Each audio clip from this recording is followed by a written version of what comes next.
Sir, okay na po, 117. Yo, good day mga bossing. Bali ngayong araw, binalikan yung ADB na reserve sa atin noong nakaraan. Naguguluhan si sir kung ano yung pipiliin niya sa dalawang ADB natin, kung yung kulay red ba o yung kulay brown. Ayan mga boss. Tignan natin kung ano yung kukunin ni sir. Let's go. Ito yung ADB natin na pinagpipilian ni sir. Ayan mo kung yung kulay red yung kukunin ni sir. Mukhang ito isang tabi. Gawa na favorite color ni sir is kulay red. So, bali, nagkasundo na kami ni Bossing. So, tanungin natin sila, Bossing, kung goods ba sa nila yung unit. Sir, okay na po? 117? Okay na, sir. Thank you po, thank you po. Thank you. Baka may gusto kayo shoutout, sir. Mrs. nyo po, katrabaho niya. Tropa namin dyan sa Verde Heights, sa Pampalay. Tapos yung tropa namin na nandun sa Military Park, Burgos, Ilocos Norte. Sundalo pala, sir. Ayan. Sir, baka may gusto kayo shoutout, sir. Shoutout sa mga taga Road 5. Ayan. Punta kayo rito kay Bossing. Ayan. Thank you po. Local Local garage, garage po, local garage. Ay rito. Pamili kayo, daming motor rin. Ay. Still po, sir. Papis bomb lang po. Thank you. Sir, papis bomb lang po. Thank you po. So, ayun, nagkasundo na kami sa presyong 117 ni sir. Kukunin na nila tong kulay red.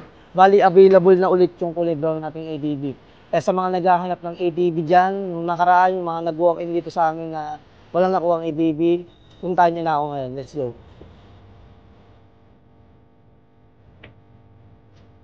Wala po, bilang. Bangko po. Gusto kayo shoutout, pre. Shoutout nga pala sa G-Bros, kay Boss Mike at kay Boss Lean.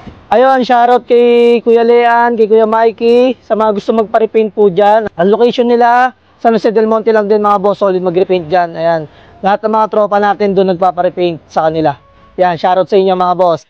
Yo, good day mga bossing. Bali ngayong araw, binalikan na ni sir yung ADB, kaso yung pina-reserve niya, ito yung napili niya, yung kulay red. Then ngayon, tanungin natin si sir kung bakit siya sa local garage sa pabili ng motor. Sir, tanungin ko lang po kayo, bakit kayo sa local garage sa pabili ng motor? Sulit dito yung mga motor, magaganda talaga. Garantisadong walang sablay. At wala akong ibang masasabi kundi number 1. Magandang quality dito. Dito na kayo. Maraming salamat po sir. Thank you po. And kaya sa mga naghahanap na mga motor dyan, nasakto lang yung budget, may warranty sa papers, sa engine. Mag-PM lang po kayo sa page namin mga boss. Bumibili rin po kami mga second hand unit mga bossing. Ayun lang po, good day po sa inyo lahat.